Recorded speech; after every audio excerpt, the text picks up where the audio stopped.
नमस्कार, आप देख रहे हैं पब्लिक 24। जनसंख्या समाधान फाउंडेशन में क्यों हो रहा है असली नकली का घमासान। जब हमारे संवाददाता ने राष्ट्रीय अध्यक्ष श्री अनिल चौधरी से सवाल किया, इस सवाल से पल्ला झाड़ते हुए उन्होंने कहा कि कोई भी फाउंडेशन बना सकता है, हमें इससे प्रॉब्लम नहीं। हम चाहते हैं कि जनसंख्या नियंत्रण पर काम हो, जो भी काम करता है उसका दिखता है और हम लोग काम कर रहे हैं।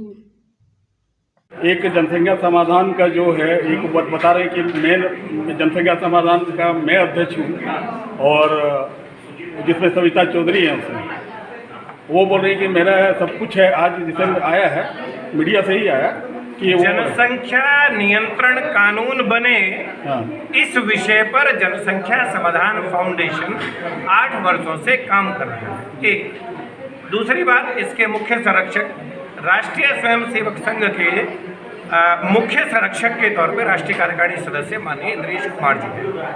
दूसरी बात, जो आपने प्रश्न बताया है, हो सकता है कहीं किसी और ने भी बताया हो, मैं नहीं पता।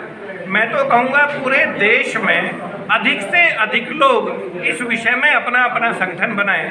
जनसंख्या समाधान फाउंडेशन के नाम से बनाएं, वो भी ठीक, उसके इतर नाम से बनाएं, वो भी ठीक, लेकिन जनसंख्या नियंत्रण के लिए काम करें। सरकार इसके लिए कानून बनाए, हमें इसमें और कोई नहीं। सर, एक आरोप ये भी है कि आपके राम बाबू धामा जो है, जो मीडिया प्रभारी हैं, वो लाल किला में जो हुआ और जो किसान का समर्थन किए हैं, वो सबके बारे में बहुत सारा सर आज रिपोर्ट आया हुआ है।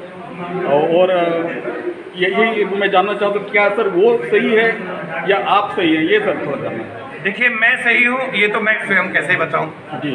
क्या विषय है मुझे आपकी बात से पता समझ में नहीं आया। आपने मुझसे जो प्रश्न किया वो ये किया कि कोई और भी अध्यक्ष है। हाँ। तो मैं चाहूँगा, देश भर में 138 करोड़ की आबादी है, सभी इस विषय पे अध्यक्ष बन के देश भर में काम करें, जनसंख्या नियंत्रण कानून बने, हमें कोई आपत्ति नहीं। एक नाम आपने लिया राम बाबू धामा जी, लाल किला, ये असत्य है, झूठ है, मैं इसका खंडन करता हूँ 100%, 100% खंडन करता हूँ। ये असत्य बात है, ऐसा कुछ भी नहीं है। ये बात रिकॉर्ड से चेक की जा सकती है। हाँ, एक बात जरूर है, जनसंख्या समाधान फाउंडेशन हम हैं या कौन है यह विषय नहीं है, लेकिन हम लोग 8 वर्षों से देश भर में लगभग 12,000 रैलियां कर चुके हैं, बड़ी बड़ी पदयात्राएं कर चुके हैं। केंद्रीय मंत्री गिरिराज सिंह जी पिछले 3 वर्षों में लगभग 100 दिन, मैं फिर से इसे रिपीट करता हूँ, लगभग 100 दिन हमारे साथ अलग अलग जिलों में प्रवास कर चुके हैं। इसके साथ साथ भारत के राष्ट्रपति जी, जो वर्तमान राष्ट्रपति हैं, उन्होंने 9 अगस्त 2018 को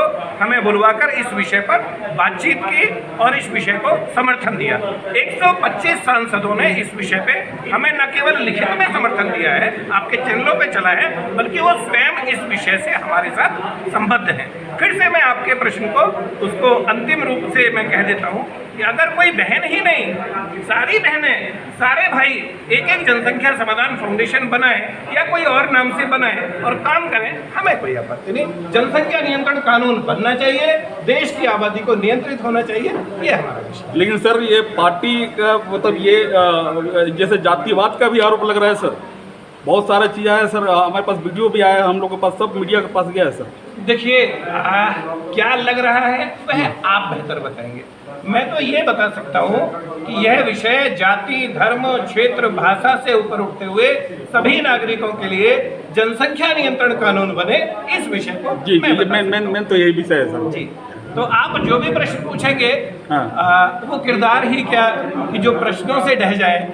देश भर में काम कर रहे हैं, भारतीय वायुसेना से रिटायर्ड हूँ, लगातार 8 वर्षों से अपने घर मुश्किल से कभी जाना होता है, देश भर में प्रवास करते हैं, कोई भी कुछ भी कहे। लेकिन हाँ, मैं तो एक बात और कहूँगा, अगर कोई अपना भाई कुछ कहता भी है, इग्नोर कीजिए। हम भी अपने साथियों से कहते हैं, इग्नोर कीजिए, सबको साथ लीजिए, सबको गले लगाइए। कोई गलती कर दे, बड़ा दिल करके माफ कीजिए, लगे हमारी गलती है, माफी मांगिए। राष्ट्र बड़ा है, भारत राष्ट्र बड़ा है, भारत अखंड भारत बने, अखंड भारत का हमारा सपना पूरा हो, हमें इस विषय पे काम करना है। कोई भाई बहन कुछ कहें, उनका यदि वो गलत कर रहे हो तो ईश्वर उनको सद्बुद्धि देकर ठीक करेगा, और यदि वो ठीक है तो हमारी तरफ से कुछ गलत होगा वह ठीक करने का प्रयास किया जाए। ये मुझे कहना। और भी कोई प्रश्न हो बिल्कुल आप। मैं ममता जी से कोई क्वेश्चन करना चाहूँगा सर। ममता जी, जम्मू कश्मीर में जो पहले 89-90 का जो हालात था, एक्चुअली मैं भी वहीं से पढ़ा लिखा हूँ, तो बच्चा था, मैं देखा था, और अभी के हालात उसके बारे में आप थोड़ा बताएंगे क्या है? 90s में जनवरी में 9 तारीख को मैं यहाँ आ गई थी, तब मैं 14-15 साल की थी। उसके बाद कभी मेरा जाना नहीं हुआ, क्योंकि वहाँ से हम भगाए गए थे। यहाँ आए, पढ़ाई करी, लिखाई करी, उसके बाद नौकरी करी, नौकरी भी छोड़ी और उसके बाद इस विषय पे लग गई। वहाँ अब क्या हो रहा है उसके बाद कभी जाके नहीं देखा। जो कर रही है वहाँ सरकार कर रही है, जिस माध्यम से पूरी दुनिया को, पूरे विश्व को सरकार जो कर रही है, आपके माध्यम से ही सबको पता है, उतना ही मुझे पता है, क्योंकि आप भी वहाँ से आए हैं, तो आपको भी वहाँ की स्थिति पता है। जी, और जी, उसके बाद कभी मुड़ के वहाँ जाना अभी तक तो नहीं, मतलब वो जम्मू तक भी नहीं गए 89-90 में? नहीं, उसके बाद बिल्कुल जाना नहीं हुआ। जी जी। सवाल है कि हम दो हमारे दोस्त की पॉलिसी लेकर चल रही है, हम दो हमारे दोस्त की पॉलिसी लेकर चल रही है जनसंख्या नियंत्रण को लेकर, तो इस पर आप क्या कहेंगे? देखिए, जो हालात कश्मीर में हुए वो हालात पूरे देश में ना हो, उसके लिए हम पिछले 8 वर्षों से जनसंख्या समाधान फाउंडेशन यानी JSF इस विषय पे काम कर रही है और लगी हुई है कि हम दो, हमारे दो, तो सभी के दो। तो ईश्वर से प्रार्थना है और जो सरकार है उससे भी निवेदन यही रहेगा कि इस विषय को गंभीरता से लें और देश में सख्ती के साथ, बड़े सख्त कानून के साथ इस कानून को लाया जाए, वरना देश बर्बादी की कगार पर है, इसमें कहीं कोई डाउट नहीं है। मैं कश्मीरी हूँ और मेरे जैसे जो 5 लाख से भी अधिक कश्मीरी यहाँ भगा के आए गए हैं, जिन्हें दौड़ा के भगाया गया है, उनसे जाके पूछिए वहाँ की स्थिति।